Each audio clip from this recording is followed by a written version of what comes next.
Last week, on October 30th, 2024, Chancellor Rachel Reeves unveiled the first budget by a Labour government in 14 years.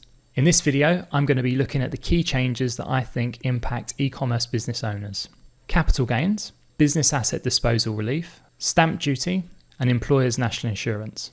So what is capital gains tax and what are the changes? Capital gains tax, or CGT, is a tax that's applied on the profit of any disposal of assets. An asset is something like stocks and shares. For example, if you own your own limited company and you sell it, effectively if you sell the shares of your company, then you probably are going to have a capital gains tax liability to pay.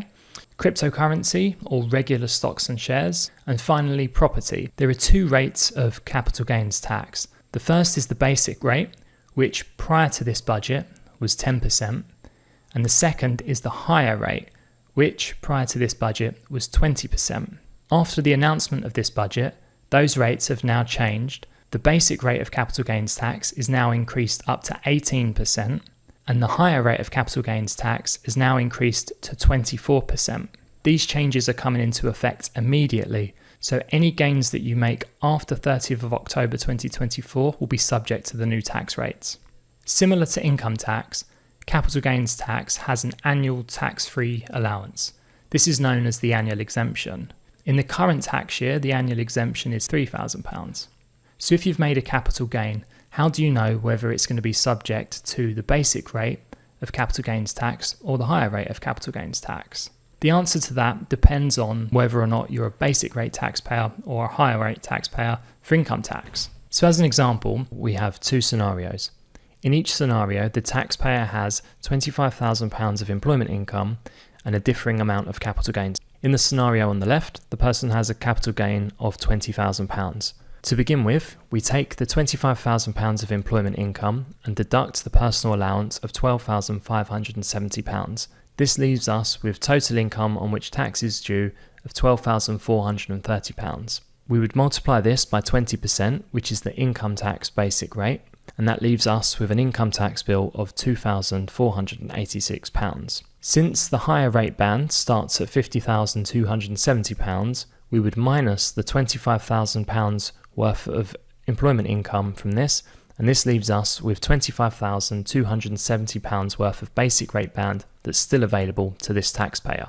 Since this taxpayer has £20,000 of capital gains, all of this amount is below the amount of band that's still available, meaning that all of this gain will be subject to basic rate capital gains tax. To calculate the capital gains tax, we first deduct the annual exemption of £3,000, leaving us with a taxable capital gain of £17,000. We then multiply this £17,000 by the basic rate of capital gains tax, which is now 18% after the new budget.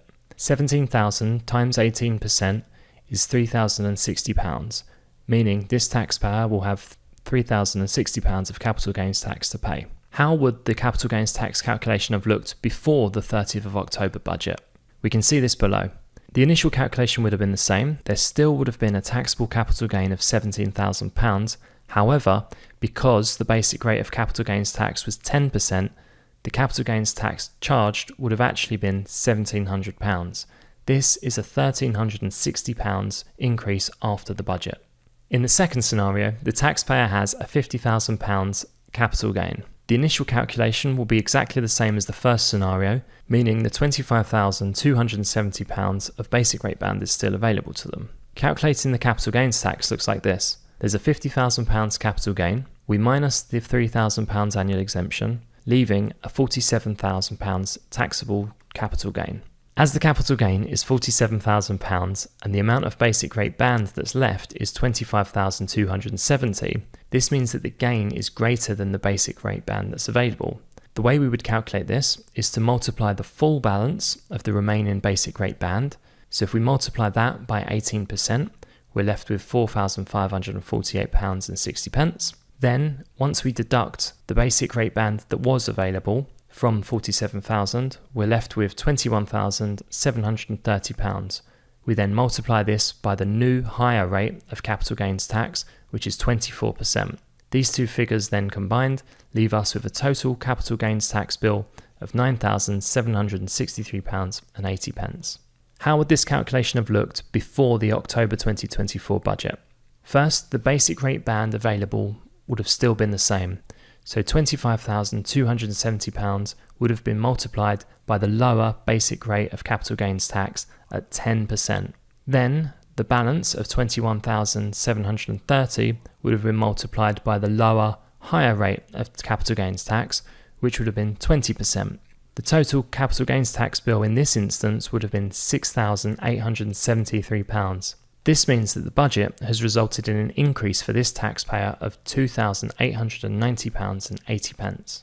This change is going to have a huge impact on any e-commerce entrepreneurs who are currently planning on selling their business. The reason for this is that if you'd sold your business for, say, £500,000 before the changes, then your tax bill would likely have been around £100,000. However, after the changes, if you sold your business for the exact same amount, then you're likely going to pay around £120,000. Business Asset Disposal Relief, formerly known as Entrepreneurs Relief, is a lifetime allowance that's available to individuals if they sell their businesses. Currently, the way it works is that you would only pay 10% capital gains tax up to the first £1 million of capital gains that you make on a qualifying disposal. From the 6th of April 2025, Business Asset Disposal Relief will jump from 10% to 14%, and then in the next tax year after that, which would be 6th of April 2026, this rate will then further increase up to 18%, essentially aligning with what has been announced is the new basic rate of capital gains tax. A key takeaway from this is that if you are planning on selling a business, ideally you should do it and have the deal closed before the 5th of April 2025, because most of the gain, assuming you qualify for business asset disposal relief, should only be subject to 10% capital gains tax. Another major change from this budget is coming to stamp duty land tax. Currently, anybody who buys a second property has to pay a 3% stamp duty land tax surcharge. A limited company that buys a property has to pay this regardless of whether it owns one property or multiple. The change that's being introduced is that this surcharge is increasing from 3% to 5%. So if you bought a property for £100,000 through a limited company, at the moment you would be paying a £3,000 surcharge on top of any other stamp duty that might be due. This is now increasing to 5%, so it would be £5,000 surcharge. Probably the biggest change in this year's budget is actually coming in to employers' national insurance. Most e-commerce business owners won't necessarily feel the impact of this change because they're solopreneurs or their husband and wife operating a limited company. However, if you have a team, these changes will impact you. The changes to employers' national insurance are twofold. Firstly, the rate of employers' national insurance is increasing from 13.8% to 15%. Secondly, the actual threshold upon which employers' national insurance applies is being reduced from £9,100 all the way down to £5,000. Employers' national insurance changing from 13.8% to 15% might not sound like a huge gain. However, if you calculate it, it's actually an 8.75% increase, which is substantially higher than inflation. The change which will probably have the biggest impact on e-commerce business owners is the change to the actual threshold upon which employers' national insurance begins to apply. So this is reduced from £9,100 down to £5,000, which is a £4,100 change. This means, assuming that all your employees are paid more than £9,100, that an additional £4,100 of salary is being subject to employers' national insurance each year. A quick calculation will show you that this means that you'll probably be paying an additional £625 per employee per year. There is currently an annual employer's allowance that employers are allowed to apply to their employer's national insurance bill. Currently, this is £5,000, but next year this is being increased to £10,000. Since the employer's allowance is increasing by £5,000, it means that your tax bill will effectively be reduced by £5,000. So, if you have 9 or fewer employees, you may actually find that if you don't pay them more, your tax bill will stay broadly the same. However, those that have more than 10 employees will probably start to see a change. The reason I say 9 or fewer employees is that if we multiply out 625 by 9, you'll find that that effectively uses up the full amount of the employer's allowance. One of the key areas that businesses thought that they were going to see changes was in regards to pension contributions. However, the Chancellor has announced that as things stand, there aren't going to be any changes to the way that pension contributions impact taxes. At the moment, pension contributions do incur quite generous tax reliefs, and it was rumoured that these were going to be reduced, but these have remained unchanged. The Chancellor has also announced that income tax rates and national insurance rates, excluding employers' national insurance, will be frozen at their current level for the next 2 years. And there you have it. That is my summary and roundup of the changes that I think are going to impact e-commerce business owners from this year's budget.